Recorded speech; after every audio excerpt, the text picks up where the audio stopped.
क्या हो अगर आसमान में जो चमकता हुआ सूरज हम रोज देखते हैं वो सिर्फ आग का एक खामोश गोला ना हो। हाँ, मतलब अंतरिक्ष के उस गहरे सन्नाटे में वो कोई चुपचाप जलने वाला तारा नहीं है। बिल्कुल। असल में ये सूरज हर 5 मिनट में एक बहुत ही विशालकाय नगाड़े की तरह धड़कता है और सबसे बड़ी बात उसमें से एक विशेष ध्वनि लगातार गूंजती है। और मजे की बात तो यह है कि ये कोई आज की मनगढ़ंत कहानी नहीं है। प्राचीन भारतीय ऋषियों को ना आधुनिक एस्ट्रोफिजिक्स के जन्म से हजारों साल पहले ही इस ब्रह्मांडी ध्वनि के बारे में पता था। सच में ये बहुत ही हैरान करने वाला है। तो simplified awakening ancient wisdom decoded channel के इस विशेष गहन विश्लेषण में सभी ज्ञान पिपासियों का बहुत बहुत स्वागत है। हाँ, सभी का स्वागत है। और आगे बढ़ने से पहले इस ज्ञानवर्धक यात्रा को अपना समर्थन देने के लिए कृपया चैनल को सब्सक्राइब जरूर करें, इस वीडियो को लाइक करें और हाँ, अपने बहुमूल्य विचार कमेंट्स में साझा करना बिल्कुल ना भूलें। बिल्कुल। तो आज का ये जो हमारा डीप डाइव या गहन विश्लेषण है ना, ये कई प्राचीन स्रोतों पर आधारित है, जैसे छांदोग्यो उपनिषद, प्रश्न उपनिषद, हठयोग प्रदीपिका और स्वामी विवेकानंद का साहित्य, और साथ ही साथ आधुनिक विज्ञान की नई खोजें भी है। हाँ, तो हमारा मुख्य उद्देश्य आज इस उपनिषदिक दावे को डिकोड करना है कि सूर्य निरंतर ओम की ध्वनि कर रहा है और देखेंगे कि इसका सीधा संबंध आधुनिक विज्ञान के सोलर कन्वेक्शन सेल से कैसे जुड़ता है। तो चलिए सीधे इस रहस्य की गहराइयों में उतरते हैं। जरूर। तो देखिए, सबसे पहले तो हमें इस सबसे चौंकाने वाले दावे की जांच करनी होगी कि अंतरिक्ष में मौजूद सूरज वास्तव में कोई आवाज, मेरा मतलब है ध्वनि, कैसे कर सकता है। ठीक है, आइए इसे थोड़ा विस्तार से समझते हैं। हाँ, तो अगर हम छंदोग्य उपनिषद को देखें, उसके पहले अध्याय में ना एक बहुत ही स्पष्ट दावा है। वहां लिखा है कि सूर्य ओम है और वह निरंतर ओम का उच्चारण करते हुए गति करता है। मतलब ये कोई उपमा या मेटाफर नहीं है? नहीं, बिल्कुल नहीं। इसे एक भौतिक सत्य की तरह ही बताया गया है। और यहीं पर आकर हमारा आधुनिक विज्ञान कुछ ऐसा कहता है जो सच में दिमाग को झकझोर देता है। अच्छा, वो कैसे? तो हुआ ये कि जुलाई 2004 में नेशनल ज्योग्राफिक पत्रिका में एक रिपोर्ट आई थी। वैज्ञानिकों ने ना सूरज की सतह का बहुत गहराई से अध्ययन किया था। ओके। और उन्होंने पाया कि सूरज की सतह पर प्लाज्मा के बहुत बड़े बड़े बुलबुले उठते हैं। इतने बड़े कि एक एक बुलबुला अमेरिका के पूरे टेक्सास राज्य के बराबर होता है। बाप रे, टेक्सास के आकार के बुलबुले। हाँ, विज्ञान की भाषा में इन्हें ग्रैन्यूल्स कहा जाता है और ये कन्वेक्शन या संवहन की प्रक्रिया है। सूरज के अंदर की भयंकर गर्मी इन प्लाज्मा बुलबुलों के रूप में सतह तक आती है। तो ये तो ऐसा है जैसे सूरज उबलते हुए पानी का एक ब्रह्मांडीय बर्तन है। बिल्कुल सटीक एनालॉजी है ये। और नीचे से गर्म पानी ऊपर आता है, सतह पर गड़गड़ाहट होती है और फिर वो वापस नीचे जाता है। तो इस गड़गड़ाहट से एक निरंतर ध्वनि पैदा होती होगी। एकदम सही।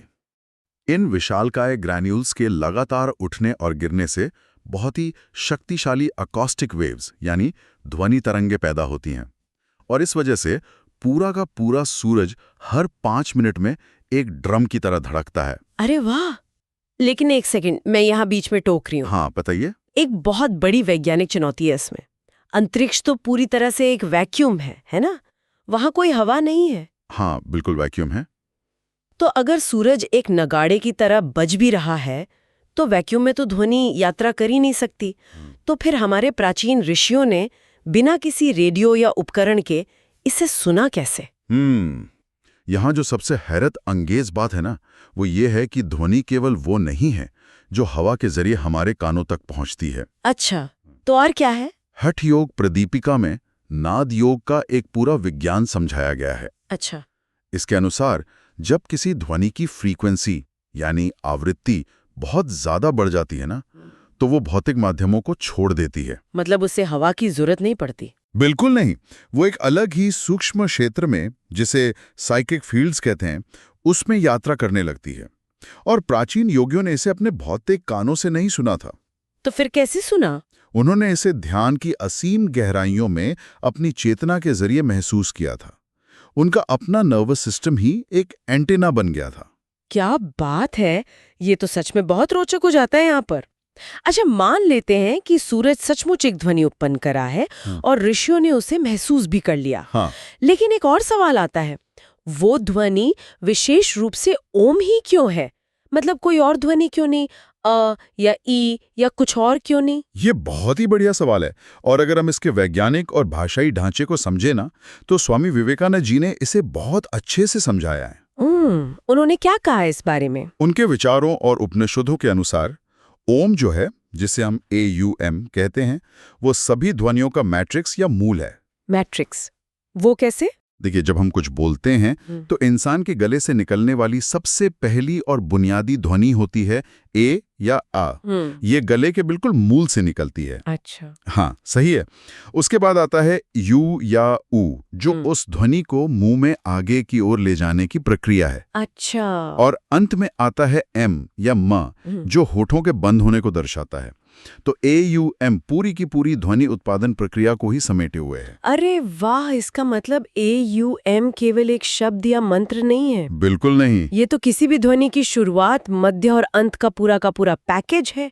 जैसे ये ब्रह्मांड के बोलने का अपना कोई ऑपरेटिंग सिस्टम हो। बहुत ही शानदार एनालॉजी दी आपने।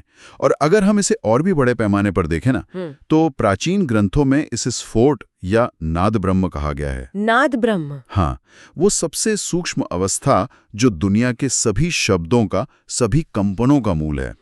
और ये जो उच्च फ्रीक्वेंसी वाले एकाक्षरी मंत्र होते हैं ना, जैसे ओम, हाँ, ये सीधे हमारे चक्रों को प्रभावित करते हैं।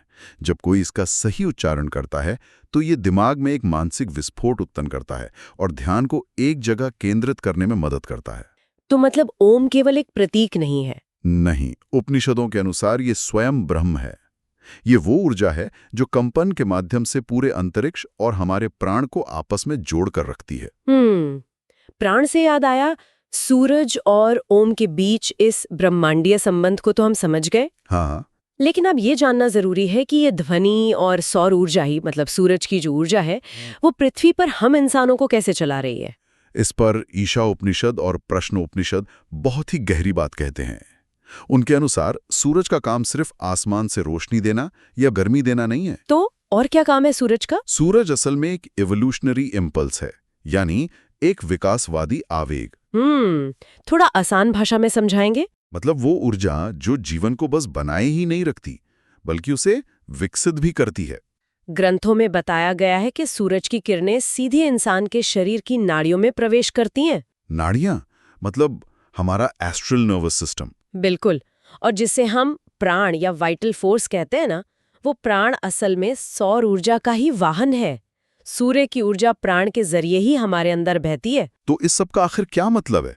मतलब क्या इसका अर्थ यह है कि हम इंसान मूल रूप से सोलर पावर्ड मशीनें हैं? हाँ, एक तरह से बिल्कुल। और हमारी सांसें, क्या वो सूरज की किरणों को सोखने वाले किसी एंटीना की तरह काम करती हैं? एकदम सही पकड़ा आपने। छांदोग्य उपनिषद तो साफ साफ कहता है कि सूरज की किरणें और मानव की सांस, ये दोनों एक ही हैं। सच में? दोनों एक हैं? हाँ, और इसीलिए जब हम सांस लेते समय मानसिक रूप से ओम का उच्चारण करते हैं, जिसे योग में सोहम मंत्र भी कहते हैं, तो हम उस सौर ऊर्जा या प्राणिक प्रवाह के साथ खुद को सीधे जोड़ लेते हैं। अरे वाह, ये तो बहुत ही गहरा विज्ञान है। और इसका शारीरिक असर भी है। आधुनिक विज्ञान भी मानता है कि सूर्य की रोशनी विशेष रूप से हमारे मस्तिष्क के उच्च केंद्रों को, जैसे हमारी पीनियल ग्रंथि या पीनियल ग्लैंड को उत्तेजित करती है। जो कि हमारी आध्यात्मिक जागृति से जुड़ी है। बिल्कुल। तो श्वास और ओम का ये जो मेल है, ये इंसान के सूक्ष्म स्तरों को जगा देता है और हमें इस ब्रह्मांडीय ऊर्जा के साथ एक लय में, एक रिदम में ले आता है। क्या बात है। मतलब हमारा पूरा जीवन, हमारी हर सांस सूर्य की ऊर्जा और ओम के इस कंपन पर निर्भर है। 100%। तो फिर जब जीवन का अंत होता है तब क्या होता है? मेरा मतलब है, ये ज्ञान जीवन के अंतिम क्षणों और उसके बाद की यात्रा को कैसे प्रभावित करता है? मुझे लगता है ये सबसे गहरा पहलू है इस चर्चा का। सच कहूं तो ये उपनिषदों का सबसे रहस्यमयी लेकिन वैज्ञानिक हिस्सा है। छांदोग्य उपनिषद के 8वें अध्याय में और अन्य कई ग्रंथों में ये बताया गया है कि जो व्यक्ति जीवन भर ओम का ध्यान करता है, हाँ, वह मृत्यु के समय जब अपना शरीर छोड़ता है तो वह इन्हीं सूर्य की किरणों के माध्यम से ऊपर की ओर यात्रा करता है। एक मिनट, सूर्य की किरणों के माध्यम से यात्रा मतलब प्रकाश की किरणों पर बैठकर? ये थोड़ा हाँ, सुनने में साइंस फिक्शन लगता है ना, लेकिन इसे भौतिक रूप में मत देखिए, इसे फ्रीक्वेंसी के जरिए समझिए। अच्छा, कैसे? ग्रंथों में लिखा है कि मन जितनी तेजी से यात्रा कर सकता है उतनी ही तेजी से वह सूरज तक पहुंच जाता है। दरअसल सूरज को इस ब्रह्मांड का द्वार या गेटवे कहा गया है। Solar gate. हाँ, ज्ञानियों के लिए यह प्रवेश द्वार हमेशा खुला रहता है, लेकिन अज्ञानियों के लिए यह बंद रहता है। और जो लोग इसे पार नहीं कर पाते उनका क्या होता है? उन्हें पृथ्वी पर पुनर्जन्म के लिए वापस भेज दिया जाता है। तो अगर मैं आपकी इस फ्रीक्वेंसी वाली बात को समझूं, तो ये तो ऐसा लगता है जैसे ओम वो सीक्रेट पासवर्ड या वीआईपी पास है। वीआईपी पास बहुत ही दिलचस्प एनालॉजी है। हाँ ना? हाँ, जो मृत्यु के बाद सूरज के उस ब्रह्मांडीय दरवाजे को खोल देता है ताकि आत्मा सीधे उच्च लोकों या ब्रह्म में प्रवेश कर सके। इससे ना एक बहुत जरूरी सवाल उठता है। क्या? कि ये कोई जादुई ट्रिक या शॉर्टकट नहीं है कि बस मृत्यु के समय एक बार ओम बोल दिया और दरवाजा खुल गया। अच्छा, तो फिर? ये जीवन भर के ध्यान, तपस्या और ब्रह्मचर्य के माध्यम से अपनी चेतना को सूरज के कंपन यानी ओम के साथ सिंक्रोनाइज करने का एक बहुत ही कठिन विज्ञान है। जब आपका अपना कंपन सूरज के कंपन से मैच होगा तभी वो दरवाजा खुलेगा। बिल्कुल सही बात है।